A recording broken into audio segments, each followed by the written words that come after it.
Hey guys, so I am starting a new project. I've decided that I am going to make a couple of toys from this book.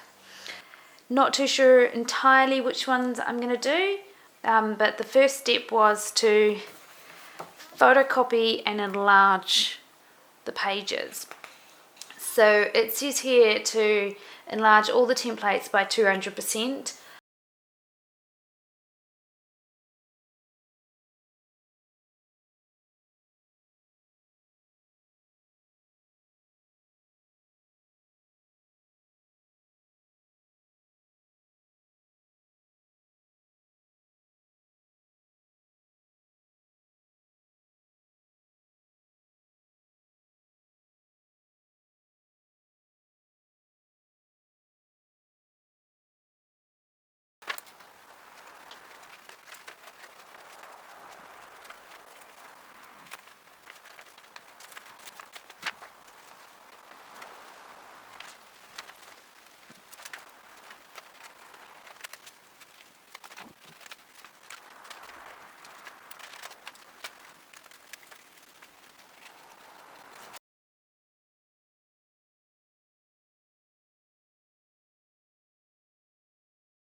Alright, so this here is my scrap box.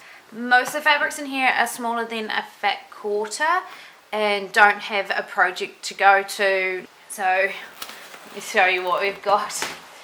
There is, as you can see, it is overflowing and it is always full and overflowing with stuff. But I had the idea that I want to try and make my animals out of stuff out of this box.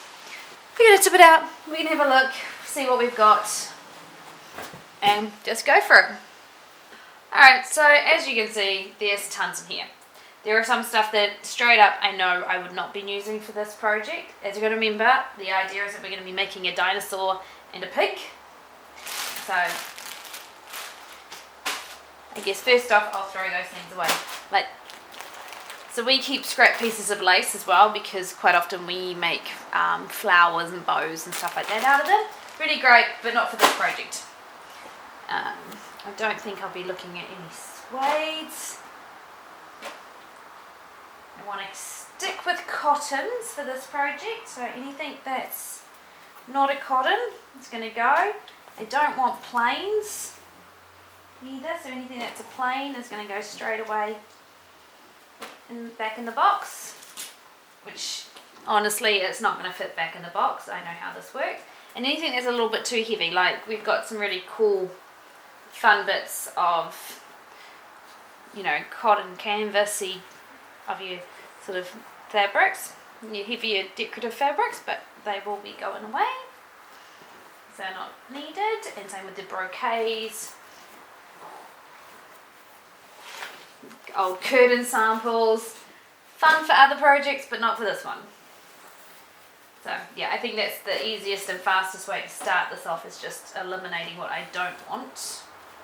So sorry if you can hear the huffing and snuffling in the background. That is the dog chewing his toys.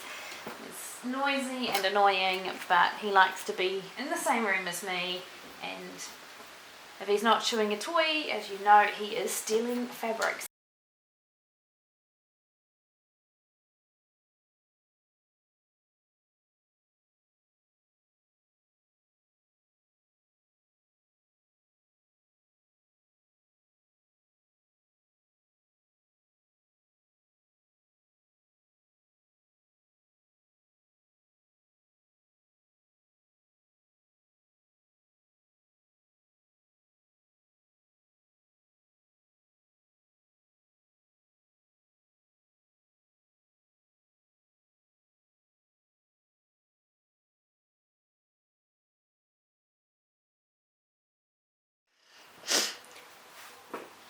So I have put my colours together, but why is it that nothing ever goes back in the box like it came out?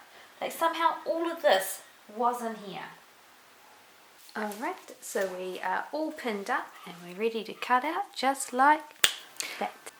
So we're going to start with sewing up the pig, and according to the instructions we're going to start with the ears. We are using a 1/4 inch seam allowance.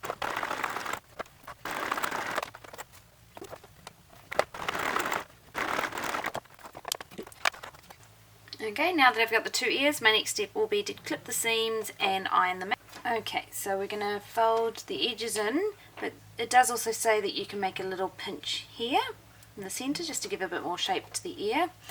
You'll see how that really goes. The fabric doesn't seem to want to stay too much when I've done that. But alright, so we're going to give this ear a wee bit of a sew up.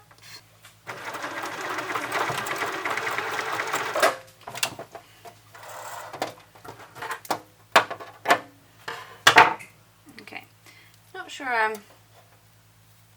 getting that quite right, but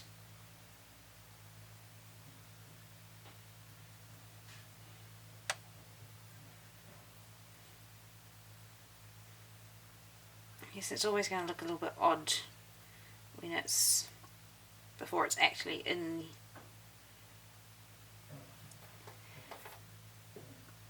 the pig. Pinch center.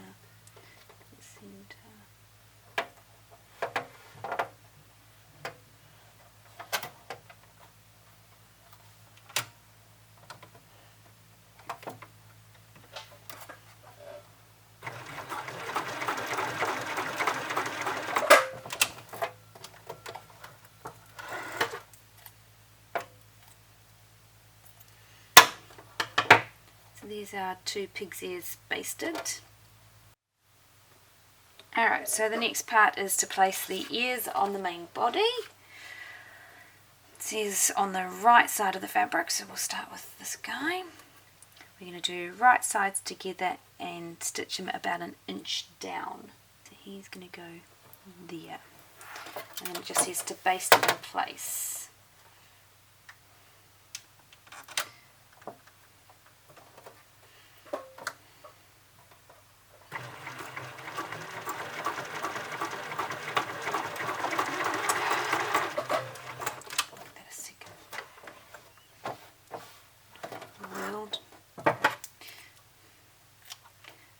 Guess it probably gets properly sewn in when we close up the dart of the head.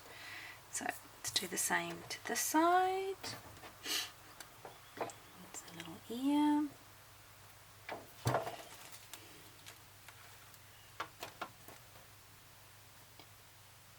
1 inch down.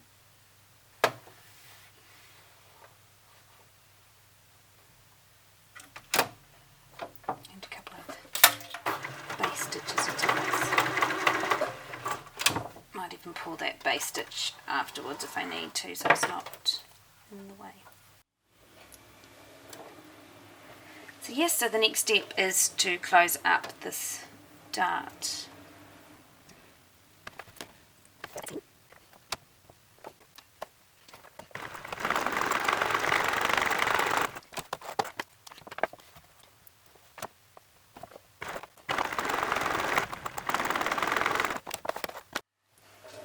Alright, so we're going to do the tail.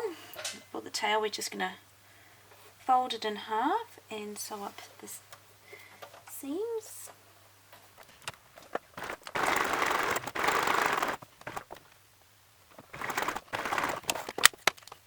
So the book has a little trick that it suggests for turning inside out small pieces. So as you can see, this is pretty tiny. We're going to give it a go.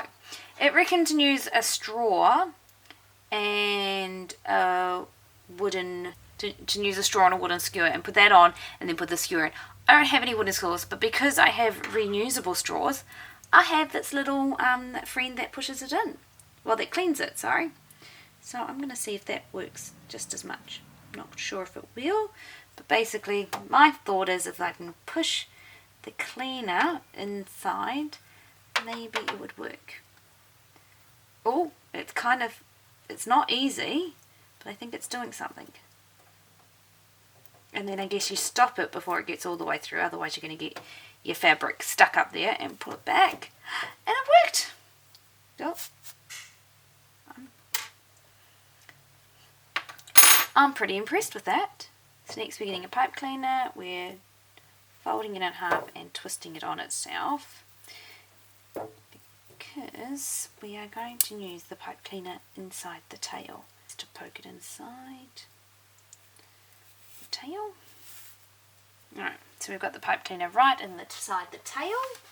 I guess the next part is going to be placing it. Let's see where we're supposed to place it. Okay, so we need our pattern again.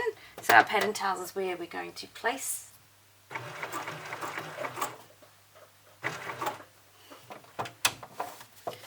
couple of stitches just to baste it into place for now. Check that you're on. Okay, so the next part is to put our legs on to our body. Just had a quick read of it further on. We darted afterwards, so first step is to just sew the inner leg to the outer leg. And it does talk about gradually coming in on this seam to get up to your 1/4 inch.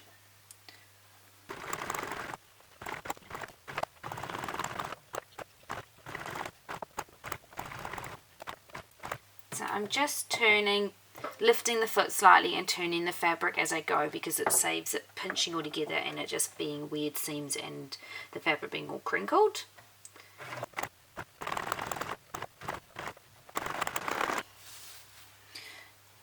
And obviously you could pin this all in or clip it all in together, but it's just only a couple of layers. It's just, for me at the moment, it's just not necessary. But whatever works best for you, I would go with it.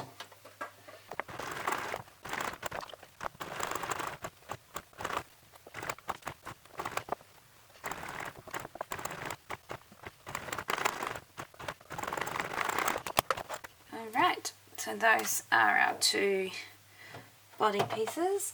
Now I think the next section is to do our dart. Hopefully it's easy enough doing it this way around, because we're following the pattern.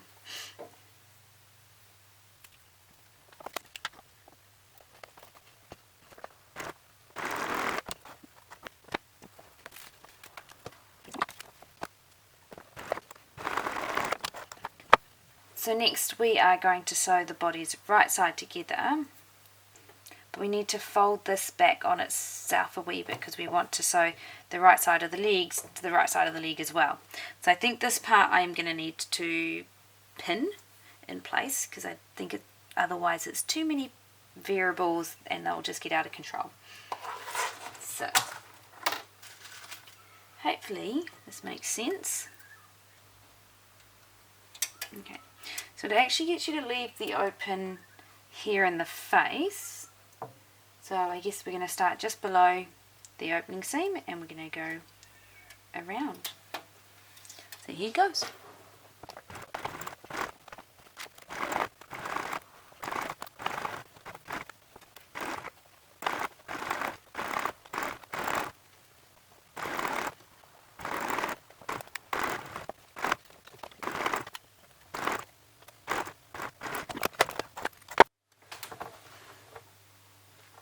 Okay, so we've got our gap opened here, we've got our legs all sewn up together. The next thing I need to do is clip it all and turn it in the right way. So far we have the start of quite a cute looking pig. I really like the colour combos that I've put together. I need to get them on that side. The next stage of the pattern says to stuff him. I will probably do that again off camera later. So I'm just going to see if there's any other sort of prep bits that I can do now.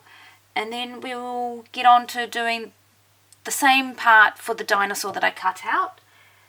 So the other pieces aside waiting to be stuffed, I can make the nose up because this part is hand stitched on at the end. So if I make it up now, and then I can stuff it and hand stitch it on once we've done the other part. So the first thing I have done, ironed on Fusey Fix to the felt and then ironed it on to the nose. So that's going to make your nostrils, but I do need to blanket stitch around it. I'm going to do it in white, I think, because there's enough white in the nose and in the rest of the pattern. I think it will be fine.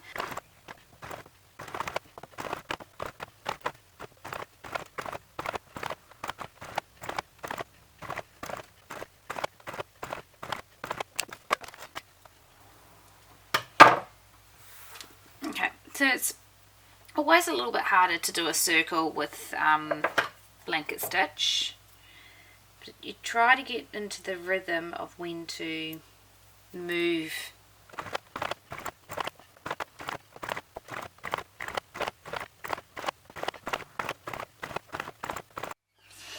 Okay, so there's our nostrils done. So the next part is to put this on there and sew around the edge. Then it gets you to put a slit in the back. But I'm a little bit worried about putting the slit in the back after I sew it. The reason why it gets you to put the slit in the back is because you're going to turn through that. But I thought if I did a little slit now, then it will be a little bit easier to do that later. So I'm going to put a little clip and a little slit in there for turning it in the right way. So yeah, so I've put a little slit in there now so I can turn it in the right way through there. And now I'm going to sew them together.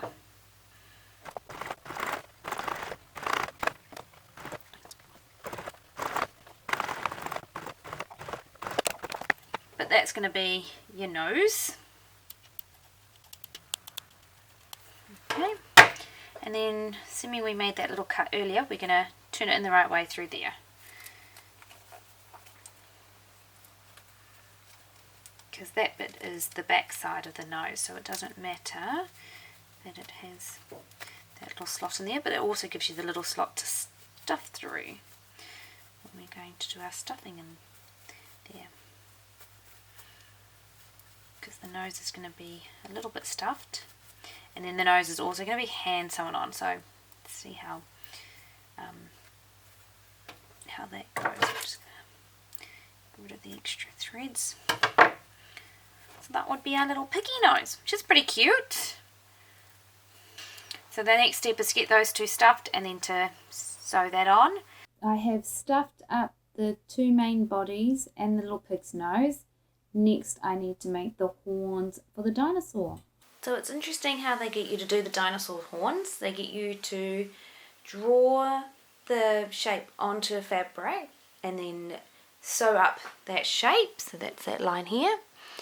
And then cut it. There's the horns cut out, and I'm going to turn them in the right way, the same way that I did with the pig's tail, using the straw.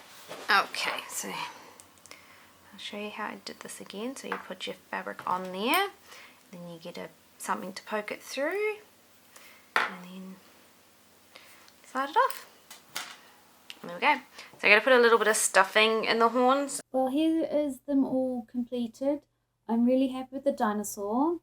The pig's pretty cute too.